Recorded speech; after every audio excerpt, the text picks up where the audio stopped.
ॐ नमश्चण्डिकायै। ॐ अस्य श्रीप्रथमचरितस्य ब्रह्मारेषेः महाकालीदेवता गायत्रीश्छन्दः नन्दाशक्तिः रक्तदन्दिका बीजम् अग्निस्तत्यं ऋग्वेदस्वरूपम् श्रीमहाकालीत्रितथ्यं प्रथमचरित्रजपे विनियोगः। ॐ खड्गं चक्रगदेषु चापपरिघान शूलं भूषण्डिशिरः शङ्खं सन्ददर्दिं करैस्त्रिनयनां सर्वाङ्गभूषावृताम् नीलास्मद्दूतिमासपददशकं शेवे महाकालिकां जमस्तौ छैते हरौ कमलजो हन्तं मधुकैटभम्। ॐ नमश्चण्डिकायै। ॐ क्लीं सूर्यतनयो जो मनुकत्तत अष्टमाः निशामयतदुत्पत्तिं विस्तरादगदतो मम महामाया अनुभावेन जथामन्नन्तराधीपः स्वबभूव महाभाग स्वावह्निस्तनये रवे शारचीश अन्तरे पूर्वं चैत्रवंशसमुद्भवा शूरथ नाम रजाहवुत् समस्ते कीर्तिमण्डले तस्योपालयत सम्यक् प्रजा पुत्रानिवौरुस्वानं बभूवुसद्रुवा भूपाकुला विध्वंसिनस्तदा तस्य तैरभवत् युद्धमोति प्रबलदण्डिनाः नूनरपि शैतैर्युध्ये कुलाविध्वंसिवर्जिताः ततो स पूर्वमायातं निजदेशादि अभवत् अक्रन्त्य स महाभागस्तैस्तदा प्रबलारिभिः अमर्त्यैः बलिभिदैः दुष्टैः दुर्बलस्या दुरत्नभिः कोशबलं च अपहृतं तत्रापि शपुरे ततः ततो मृगयवैजेन ऋतस्यमाश भूपति एकाकी हयमारुह्य जगाम गहनं वनं शतत्रो श्रमदक्षिदधीजवस्य समेधसा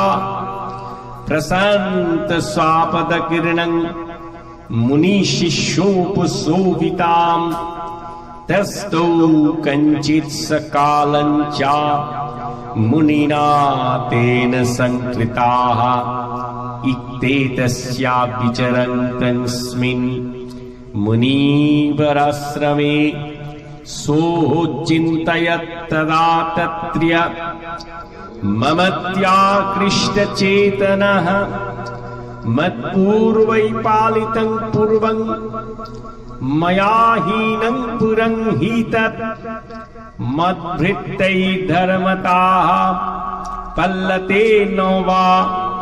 न जानास प्रधाना मे शूरहस्ति सदा मदः ममो वैरिवशं कानुभोगानुलप्स्यते जे ममानुगता नित्यं प्रसादधनभुजनै अनुवृत्तिं ध्रुवं तेहद्या कुर्वन्तान्नाममहीवृताम् अशमग्वैशिलस्तै कुर्वद्भिः सततं वयं स्वञ्चिता सहति दुःखेनोखयं कोशगमिष्यति इत्ताचन च सततं चिन्तयामास पार्थिवः तत्रो विपश्रमभाषे वैश्योमीकं ददर्शस्व सपृष्ठस्तेन कस्तव्या हेतुश्चागमनिद्रुका शोक इव कन्मास्त्यं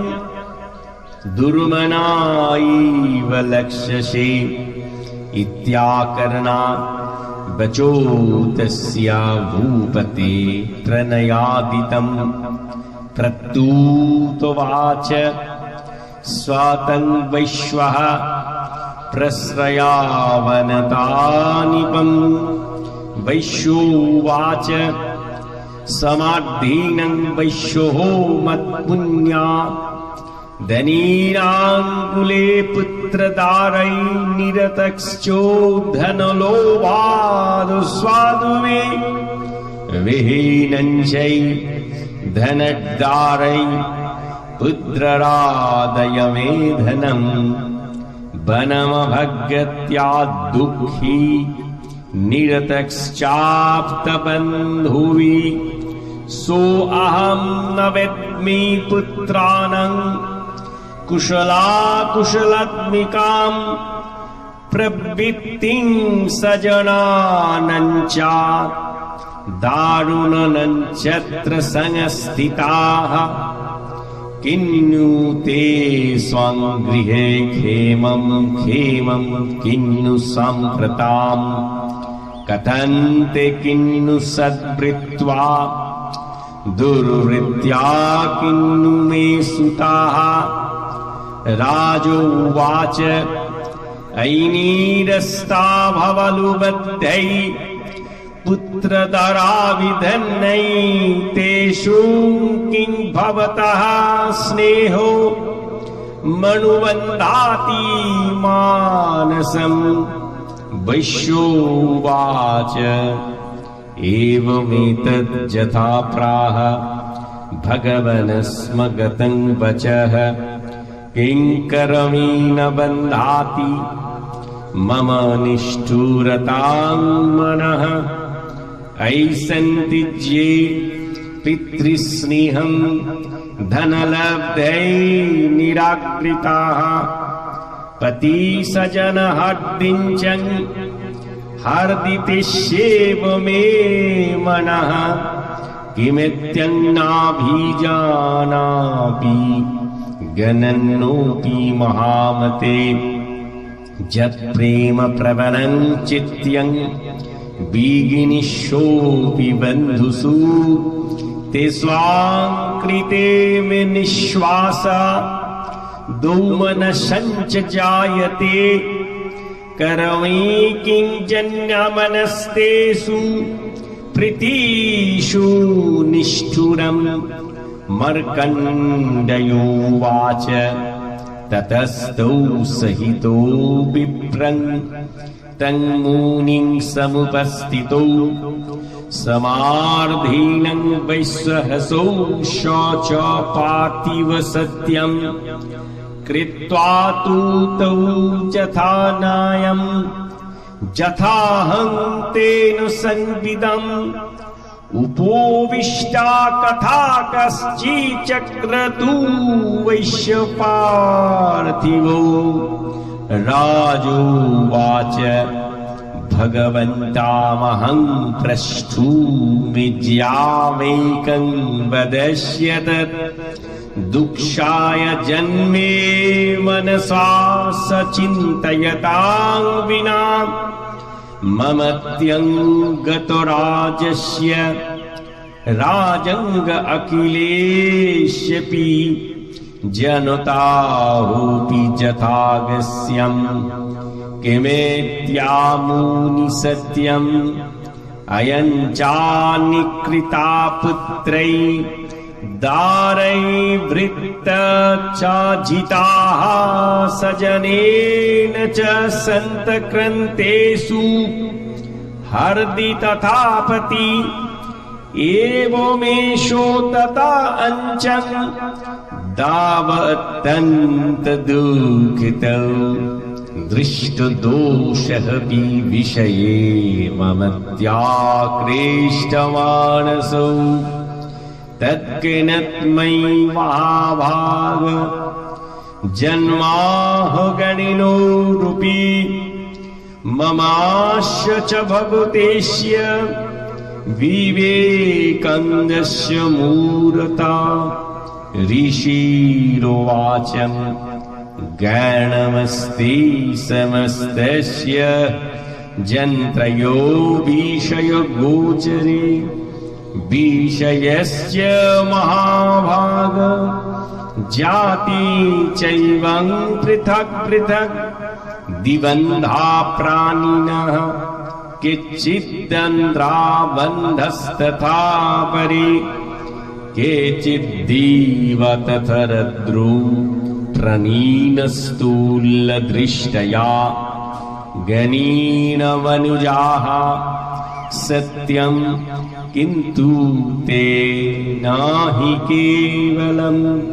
यतो हि ज्ञानिनः सर्वे पशुपक्षी मृगादयः ज्ञानं च तस्मनुष्याणम् यत्तेष्वां मृगपक्षिणां मनुषाणां चाद्यत्येष्वं तुल्यमन्यं तथोभय गणे होति सति पैश्यैतान ततो गञ्चावचञ्चुषु कनो मखाद्रितात् मोहात् पीड्यमाननोऽपि क्षुधा मनुषा मनुजो व्यग्रास्वाविलास्वासुतान् प्रति लोभात् प्रत्युपकारय नन्नते किं नं पश्यसि तथापि ममतावत्ये मोहगत्ये निपातिता महामाया प्रभावेन संसारस्थितिकारिणा तन्यत्र्य विस्मयो कार्य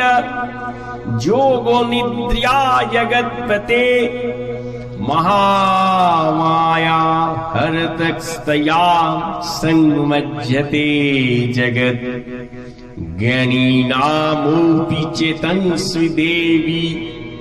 भगवती स्वा बलदाकृष्य महामाया प्रजज्जति तया विसृज्यते विषयं जगदे उच्चारम् स्वै स्वा प्रसन्या वरदा निन्यं भवति मुक्तये स्वाविद्या परमा मुक्ति हेतुभूता सनातनी संसारो बन्धु हेतुस्य सैवो सर्वेश्वरी राजोवाच भगवान् काहि स्वादेवी महामायेति भवान् बभ्रीति कथमात्मन्या स्वा कर्मशश्च किं द्विज यत्स्वभावा च सा देवी यत्स्वरूपा जदुर्भुवा तत्सर्वं श्रोतुमिच्छामि तत्यो ब्रह्मविदां परो ऋषिरोवाच नित्येव स्वा जगन्मूर्तिस्तया सर्वमिदं ततं तथापि तत् समुत्प्रति बहुदाश्रितं मम देवानां कार्यसिद्ध्याति स्वाजदा उत्पन्नेति तदा लोके स्वानित्यवविधीयते जोगो निद्रियं यथा विष्णु जगतो कारणविकृते आस्तिर्जं शेषं भजत् कल्पान्ते भगवान् प्रभु तथा दावसूरो घोरो विख्यातो मधुकैटभौ विष्णुकरणमलोद्भूतौ हन्तं ब्रह्माणमुद्धतौ स्वानाभिकमले विष्ण्यस्थित ब्रह्मा प्रजापतिः दृष्ट्वा तावसुरौ चुग्रौ प्रसूपतञ्चं जनार्दनम् तुष्टावो जोगनिद्रियं तामेकाग्रहृदयस्थिताः विवधनार्थय हरे हरि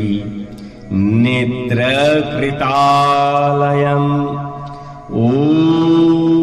ऐं विश्वेश्वरीं जगद्धात्रीं स्थितिसंहारकारिणीं निद्रां भगवतीं विष्णुरुत्तुल्यं तेजसो प्रभु ब्रह्मोवाच तं स्वाहा तं स्वधा तं हि वसटकारो सरत्मीका सुधातमक्षरे नित्ये त्रिधामत्रत्तिका स्थितम् अर्धोमत्र्या स्थिता नित्यं यानुचर्या विशेषता तमेव स्वातं स्ववित्री तं देवजननी परा तयैवोद्धर्यते सर्वं तयैतत्सृज्यते जगत् तयैतत्पल्यते देवी तद्मश्यन्ते च सर्वदा विसृष्टो सृष्टिरूपातं स्थितिरूपा च पालने तथा संहन्ति रूपन्त्ये जगतो अस्य जगन्मये महाविद्या महामाया महामेधा महस्मृतिः महामोहो च भवति महादेवी महासूरी प्रकृतिस्त्यं हि सर्वस्या गुणत्रयो विभावनी कालरात्रि महारात्रि महरात्रिश्च दारुणा तं श्रीतमेश्वरी तं नृत्यं बुद्धिबोधोलक्षणा लज्जा पुष्टिस्तथा तुष्टिस्तं स्वन्ते खन्तिरेव च खड्गेनि शूलेनि घोरागदीनि चक्रीनि तथा शङ्खेनि चापीनि बाणभूषणि परिगायुधा सौम सौमतराश्वेष्व सौमभ्यास्तुति सुन्दरी परापरणं परमात्मेव परमेश्वरी यच्च किञ्चित् कच्चिदावस्तु सदो सदव्यकुलात्मिके तस्य सर्वस्या या शक्ति स्वातं किं स्तूयसे मया जया तया जगत्सृष्ट्या जगत्पतादियो जगत् सोऽपि निद्रावसन्नीतः कस्त्यां स्तोतुमीश्वरः विष्णुस्वरीरगृहो महमीशान एव च कारितस्ते जतो हतस्ताम् कास्ततो शक्तिमान् भवेत् स्वातमित्यं प्रभावै सैरुद्धारै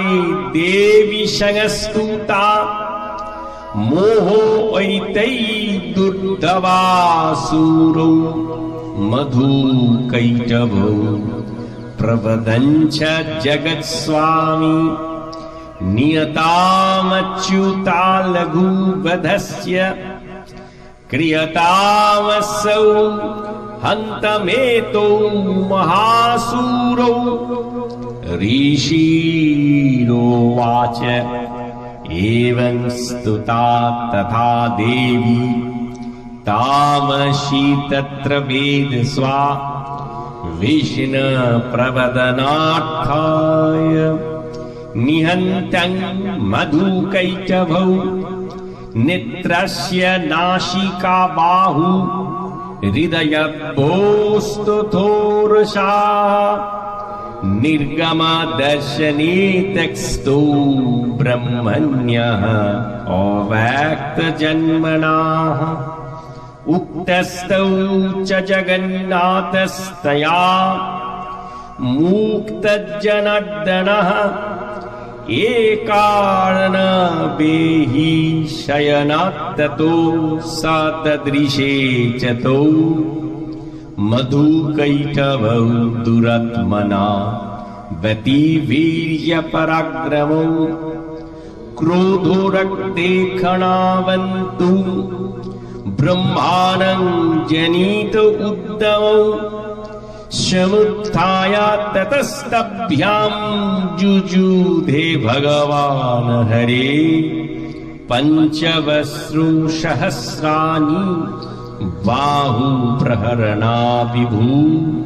तावत्पतिबलिन्मत्तौ महामाया विमोहितौ उक्तवन्तौ वराहो उन्मत्या ब्रियतामीति केशवम्। श्रीभगवानुवाच भवितामद्यं मे तुष्टौ ममोबद्धा भुवावपि किमन्येन वरेण त्रिया एतावद्धीवृतं मम। ऋषिरोवाच वञ्चिता भयमिति तथा सर्वमापुमयं जगत् विलक्ष्यातभ्यं गदितो भगवान् कमलेक्षणः पृत्तोषस्तव युद्धेन श्लाघास्तन्मृत्युरावयः आवञ्जहीन जद्रो विषलिलेनोपरिवृता। ऋषिरोवाचं तद्देक्त्वा भगवता शङ्खचक्रगदावृता कृत्या चक्रेण वैचिन्यजगने शिरसि तयोः। एवमेषु समुत्पन्या ब्रह्मणा संस्तुता स्वयं प्रभावमस्यादिवस्तु भूयः श्रीनुपदामि ते। इति श्रीमद्कण्डय पुराणे स्वावर्णिक मन्वन्तरे देवी माहात्म्ये मधुकैटभवधो नाम प्रथम अध्याय सम्पूर्णम्।